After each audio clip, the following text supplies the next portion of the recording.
And I love how sometimes life just has a way of, I don't know, kicking you in the balls, but in the nicest way possible, right? Life does do that thing once in a while, where you just feel like I'm right where I'm supposed to be. And then, like, I don't know, the universe, right?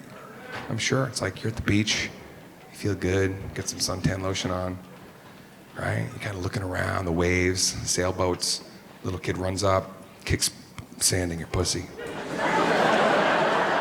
A lot, right? Just a big clump of fucking sand right in there. Then you get up, you go, wash off your fucking clit lips or whatever you do.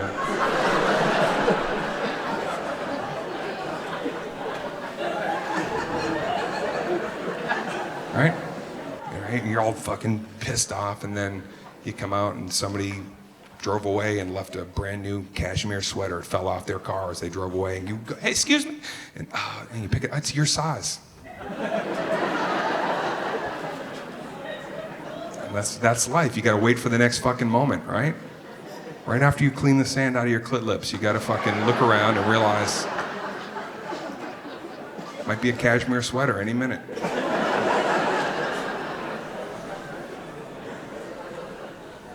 And, you know, in the shit-kicking realization as well is, you know, sometimes you go out and you buy yourself a brand new cashmere sweater, and that's when you gotta remember you're about to get sand in your pussy. And that's the way God works.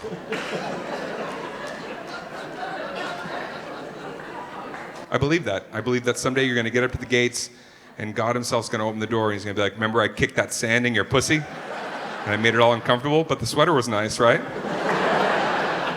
He's gonna embrace you, and then it's gonna be an endless buffet for all eternity. And you get to wear your sweater.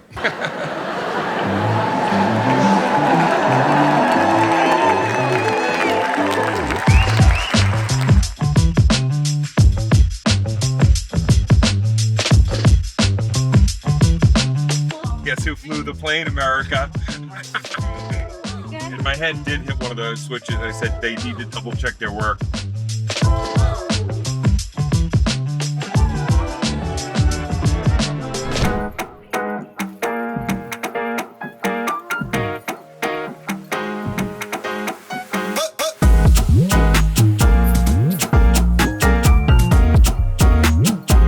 What's up, Todd? You've known Dane forever, man. First time meeting Dane, what was that like? It was in Boston. I think at that point I was probably a middle act, and Dane was just starting out with his, for lack of a better word, improv group called Al and the Monkeys, and they would go on stage and they do all these crazy things together, but Dane was always like one of the stars of that group. I remember telling him all the time, dude, you gotta just do it solo, man. They're funny, but do it solo.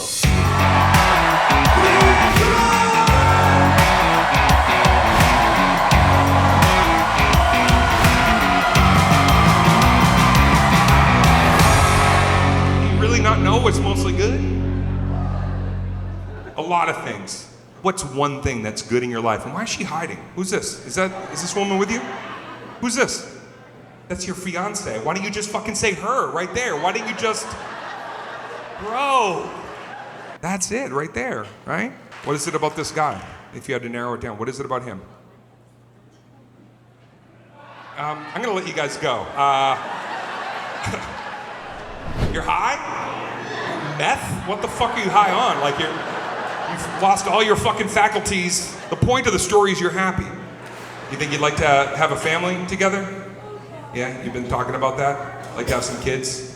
Do you think that when you have the kids you continue to get high as fuck as you did tonight? And forget about their birthdays and forget about who they are and that you even have them and you leave them at the mall?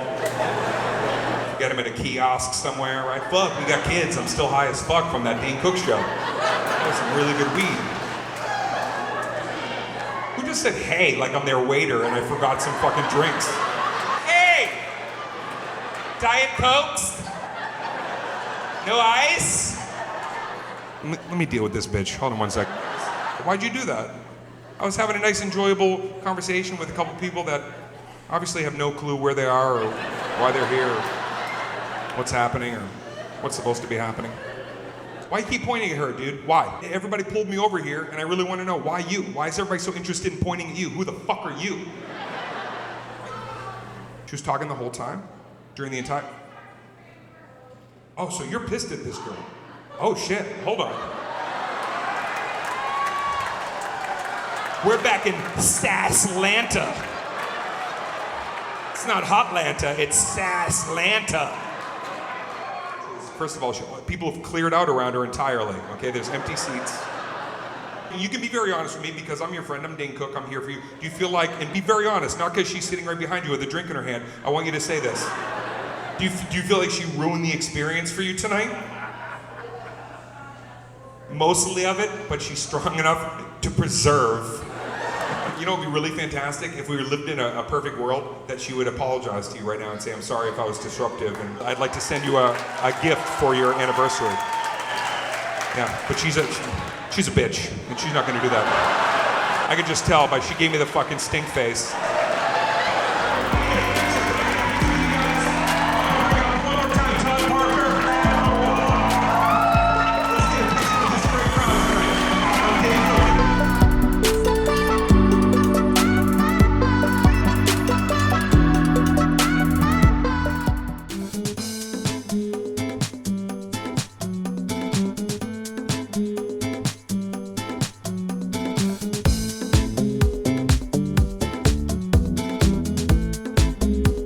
Ask Dane Cook anything, what would you ask him? If I had to ask you one thing, I really want to know. Did you really work at Burger King?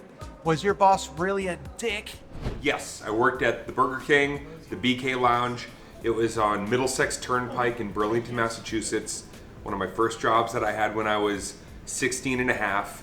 And not only was it, we called it the BK Lounge, so that actually came from the nickname that everybody was calling it. But I remember the night that I wrote the Hank at the Whopper layer, when I had that idea, was when there was an argument with this guy in the drive-thru one night. And I remember I was sort of stockpiling these different ideas of what I thought this bit could be, the BK Lounge bit. And the last thing I'll say about it is, I do know that there was one guy, I think his name was like Les Leonard, and I knew I was in trouble at the job and that he didn't really have faith in me, because when I would look at the schedule, everybody else's schedule was in pen and mine was in pencil. I was thinking about a couple things. First of all, this stool is very short. I'm not even gonna bullshit. For a minute, I was like, wow, I fucking had a growth spurt on this tour.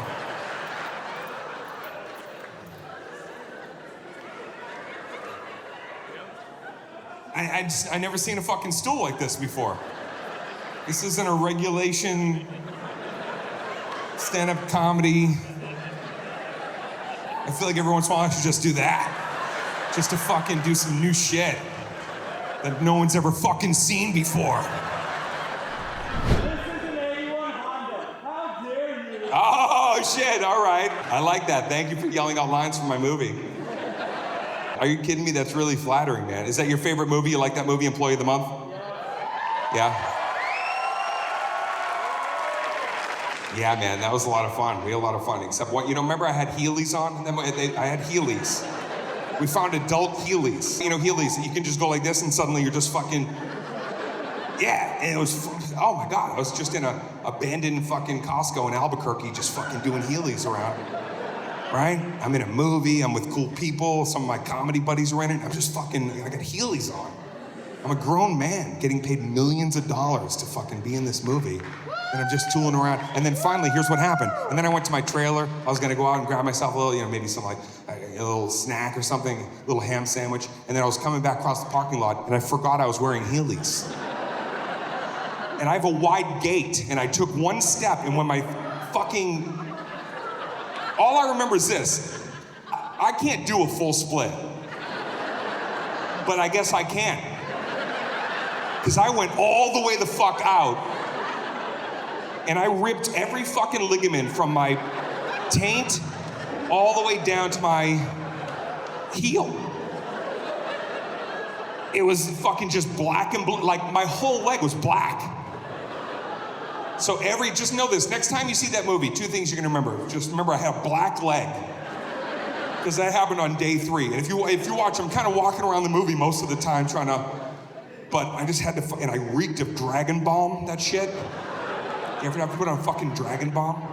Right? You apply some Dragon Balm. It's almost like Icy Hot, but it stays on for a year and a half. I remember 4 months after I applied it, I just peeled some off and I put it on bread and I just used it as a fucking butter substitute. Well, I'm glad that you liked the movie and thank you for being a part of my world. I really appreciate that.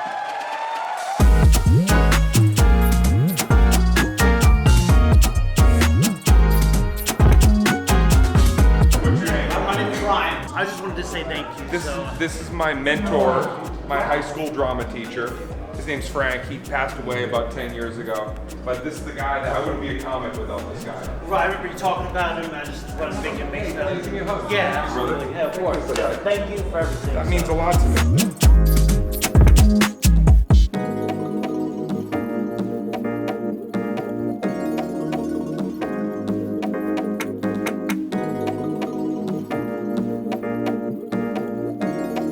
Miami. We just finished the show here tonight, and it was 99% incredible. You're probably wondering, what does that mean, Dane Cook, 99%? There was an asshole in the crowd at the beginning.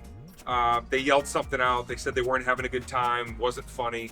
Whatever it was did two things. It only incited me to want to dig deeper and give you an even better show, but it also just reminded me. It reminded me of like the most important lesson and the thing that I'll never forget, which is you can't please everybody all the time, but you can absolutely always find a way to pull the people that love you closer.